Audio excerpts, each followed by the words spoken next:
Hey! You're watching part 4 of a series on HTML and CSS for beginners. In this video, we're going to see how to make our text bold and italic, as well as how we can add comments to our code that the browsers won't read. So as you can see on the screen, I've already gone ahead and added a bit of content here just to add a few paragraphs of text. So to make bold text and italic text, sadly it's not like our paragraphs with a P and headings or with H tags. They made it a little bit different, and it's because it's not necessarily about making things bold or italic, but it's about putting more emphasis and more importance on our text. So what I'm going to do is I want to make this first sentence here, so the first sentence right here, bold. And to do that, you want to use something called a strong tag. And then I'm going to come all the way to here, and I have to close my strong tag. I'm going to save this, and we'll refresh, and there you can go. You can see that everything has become bold that was inside my strong tag. So just to do that again, we'll do it on the last sentence in this paragraph. Strong. And then I come all the way over here, close strong. And let's refresh, and now you can see this has also become strong, or bold. Just to show you why it's important to close your strong tag, if ever you forgot to close your strong tag, everything becomes bold. It's not going to end at the end of this paragraph, it just keeps going until the end of your document. So make sure you close your strong tags. And that should be a close / There we go. So let's come down to our second paragraph now and look at italic text.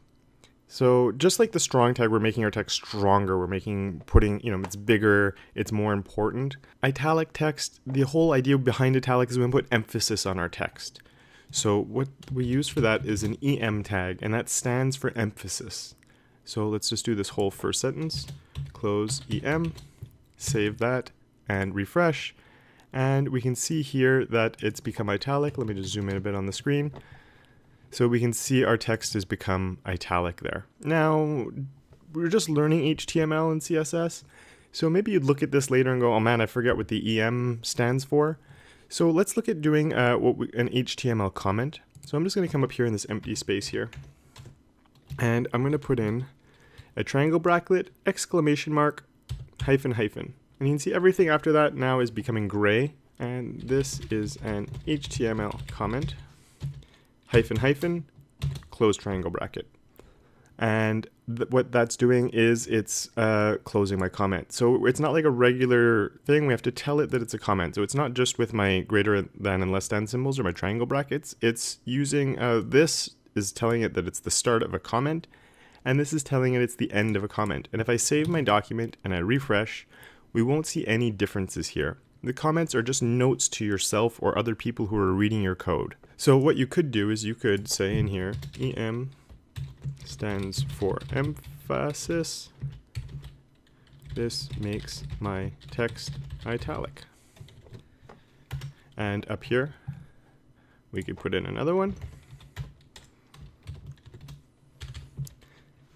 Strong makes my text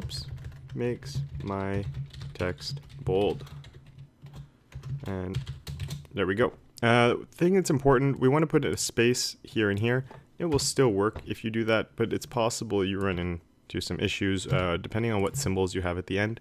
So always just do your opening, we do our exclamation mark, hyphen, hyphen, put in all of our comment, put in a space, put in your comment, space, and then put in the 2 hyphens and the triangle bracket there. Again, I'm going to save my document and refresh, and again you can see that there's no change there. Another thing you can do if you want bold italic text is you can put in M, and I can come here and do a close M.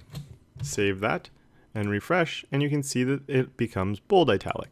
Now, of course, I don't need all of my text to be strong and bold. I could take this M tag here and maybe only make these last 2 words. So all of this is bold, then this is bold and italic, and then we close it all off. So it's regular bold, then I have my bold italic, and they both close right there. And then if I needed to, I could come down here and put in another strong tag, and I could close strong. And then over here I could come and put another M tag, and I could close M. Save. So there's my bold text.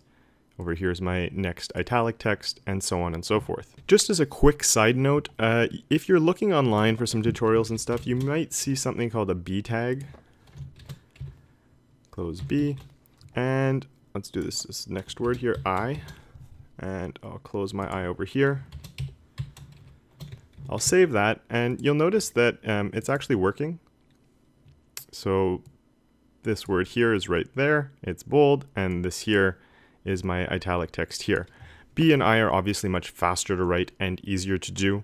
The problem is they have no meaning behind them. It's a visual representation of bold and italic, but it doesn't actually add importance to your text. And this is important. These days, one of the things we have to worry about with web design is accessibility. There's going to be people who are visiting your website that can't see the screen very well. They might have something called a screen reader which reads the website to them. And this takes strong and M into importance for putting more importance and emphasis on our text. Whereas the B and I tags don't add any importance to the text. It's a visual representation, but it doesn't actually add meaning to our text. Just like in H1, it actually adds meaning. It's telling the browser that this is a title. It's not just making it bigger. It's giving it real meaning.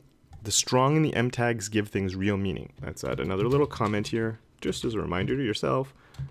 Do not use B and I.